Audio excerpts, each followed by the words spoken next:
Now, we have a dating danger we want to tell you about, a warning about an online dating scam that is preying on women. Thousands of women wiring thousands of dollars to a man they think is a soldier fighting in Afghanistan. If you think you wouldn't fall victim to this scam, well, think again. Susan Hogan joins us with this unbelievable story. Susan, this is one of those stories you hear and you're like, come on, how does somebody fall for this? I know, you do. And I have to tell you, this woman who contacted us, she called 12 for Action. She's from North Kingstown, and you know, she was so embarrassed, Patrick, but she really was a victim of this and scammed thousands of dollars and felt the only way to get back at this guy was to come forward with me, share her story, which is what she did. All right, so let's set it up here. How does this scam exactly work? Well, in this particular case, this woman, you know, she kind of fits all of those, the profile. She's single, she's lonely and desperate, and she'll mention that, and she says that. She's not, you know, married, she doesn't have children, doesn't have a huge family of support.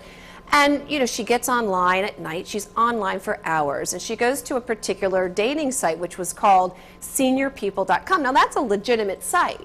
So it's a place where folks can go and chat with people. And what happens is the guy that contacted her said he was a soldier in Afghanistan fighting for our country. He was about the same age as she and had all the likes and dislikes that she had, the same religion, same religious values. Sounds too perfect to be true. Well, you know what? It is, but don't forget, you got to put yourself into the mindset of these women.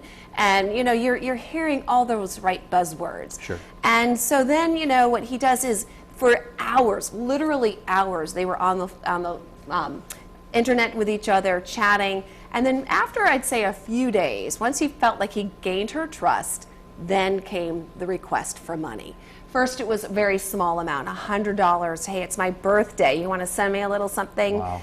So she wires him $100. Now, mind you, the address where she wired the money to was not where he was stationed, supposedly, but was to an address in Africa. But again, he had it down pat.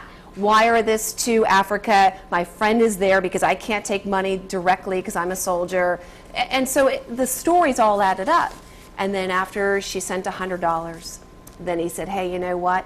I need $300 more. I've got, you know, I need to help out such and such. I need to have it for this.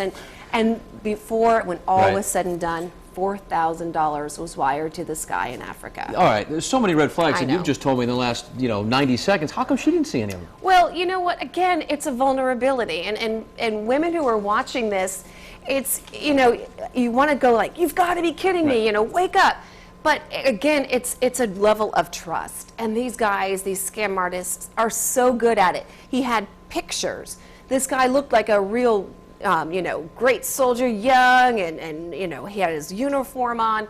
But unfortunately, these pictures were ripped off from somebody else's website. This poor guy, his picture's everywhere. Come to find out, the name that he used, if you Google this name, there's hundreds of women out there saying, don't believe this man. His name was John Miller to this woman. His name was Bill Miller to someone else. It's a scam that's out there, and it's a warning that everyone needs to. It's a wake-up call. And one quick thing: be careful of what you put in your profile. She was so descriptive that it was so easy for him to have all those likes and dislikes like she had, because he just copied what she said. So be careful. Make it very generic if you are on one of these sites. Internet can be very helpful, but can also be very dangerous. Thanks, Susan. For more information on dating scams, Susan has put a lot of tips on our website for you. They're at foxprovidence.com.